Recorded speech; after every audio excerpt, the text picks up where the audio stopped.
دبیر کلی سازمان ملل متحد آنتونیو گوتریش دیروز در شهر ژنو با رهبران سازمان جهانی بهداشت واخورده راههای مقاومت با ویروس نو را ارزیابی کردند.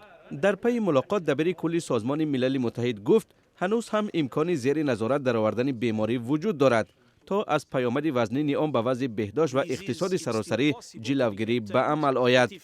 او گفت که همه کشورها باید به مقاومت به این بیماری با احترام حقوق بشر و جلوگیری از تحقیر بیماران تلاش ورزند. در همین حال رسانه‌های چین گزارش می‌دهند که روز دوشنبه به قول کمیسیون ملی بهداشت چین 24,000 نفر از سرایت کرونا ویروس نو معالجه یافته از شفاخانه‌ها رها شدند. گروه اولی شفا یافتگان که بیش از 700 نفر بود روز یکشنبه از بیمارستان‌ها رخصت گردیدند. سرایت بیماری کرونا ویروس مسئله تازگی محیط زیست و ضرورت پاکیزگی انسان را نشان می‌دهد. هفته روان یک عده کارخانه‌های چین که با اشاره به سرایت کرونا ویروس موقتا بسته بودند دوباره به فعالیت آغاز کردند. حکومت چین با مقصد تشویق کارخانه‌ها به احیای استحصالات 300 میلیارد یوان اختصاص داده است که برابر با تخمیناً 42.6 میلیارد دلار است.